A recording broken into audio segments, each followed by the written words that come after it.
गुन्हेगारीला आळा घालण्यासाठी केंद्र सरकार सातत्याने नवनवीन प्रयोग करताना दिसत आहे।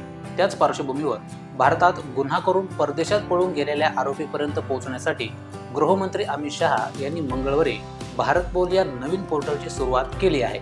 नुकतंच याचं उद्घाटन पार पडलं असून ही यंत्रणा आपल्या देशातील कायदा अंमलबजावणी संस्थांच्या आंतरराष्ट्रीय तपासाला एका वेगळ्या युगात घेऊन जाईल असं मानलं जात आहे। पण हे भारत पोल पोर्टल नेमकं काय आहे, त्याचे फायदे कोणते आहेत, या सर्व गोष्टींचा आढावा आपण या व्हिडिओमधून घेणार आहोत। नमस्कार, मी गजानन पौळ आणि तुम्ही पाहताय ऋतम मराठी।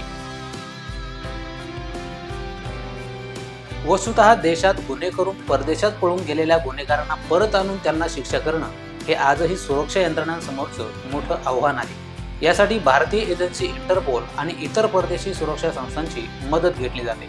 त्याच पार्श्वभूमीवर आता भारत पोलच्या माध्यमातून इंटरपोल आणि इतर देशातून गुन्हेगारांचा डाटा तात्काळ उपलब्ध होणार आहे। त्यामुळे गुन्हेगार आता परदेशात लपून बसण्याचे आणि पोलीस वर्षानुवर्षे त्यांचा शोध घेण्याचे दिवस आता निघून जाणार आहेत असं म्हटलं तर वावगं ठरणार नाही। कारण केंद्रीय गृह मंत्रालयाने इंटरपोलच्या धर्तीवर भारत पोल सुरू केला आहे, जो गुन्हे अन्वेषण ब्युरोने अर्थात सीबीआयने बनवलेलं एक अत्याधुनिक ऑनलाईन पोर्टल आहे। याच्याशी राज्य आणि केंद्रशासित प्रदेशातील पोलीस जोडलेले असतील, शिवाय एनआयए आणि ईडी सह सर्व तपास यंत्रणाही याच्याशी संलग्न असतील। आता याच्या फायद्याविषयी बोलायचं झालं तर सध्या पोलिसांना त्यांच्या विनंतीची स्थिती जाणून घ्यायची असल्यास त्यांना पुन्हा सीबीआयला ईमेल किंवा फॅक्स करावा लागतो। पण भारत पोलच्या माध्यमातून पोलीस थेट विनंतीचा मागोवा घेऊ शकतील।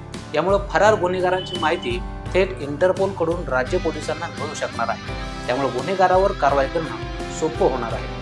खरं तर इंटरपोल ही 195 देशांच्या तपास यंत्रणांची एक पोलीस यंत्रणा आहे, जी गुन्हेगारांबद्दल माहितीची देवाणघेवाण करते आणि जगभरातील गुन्हेगारीला आळा घालण्यासाठी आणि त्यांना अटक करण्यासाठी आंतरराष्ट्रीय नोटीस जारी करते। आता याची एवढी गरज का आहे, तर गुन्हेगारी घटना घडून परदेशात पळून गेलेल्या गुन्हेगारांच्या माहितीसाठी सध्या राज्य पोलिसांना सीबीआयला विनंती करावी लागते। त्यानंतर सीबीआय इंटरपोलशी बोलते आणि त्यानंतरच पुढील कार्यवाही केली जाते।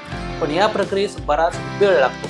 मात्र भारत पोलच्या माध्यमातून राज्य पोलीस आणि संबंधित पोलीस यंत्रणा या पोर्टलवर थेट इंटरपोलला विनंती करू शकतील, ज्यामुळे गुन्हेगारांना पकडण्यासाठी करावी लागणारी कार्यवाही लवकर पूर्ण होईल। थोडक्यात भारत पोल गुन्हेगारांना पकडण्यासाठी लागणारा वेळ आणि मेहनत मोठ्या प्रमाणात कमी करेल, शिवाय आंतरराष्ट्रीय गुन्हेगारीला देखील आळा घालण्यास मदत करेल।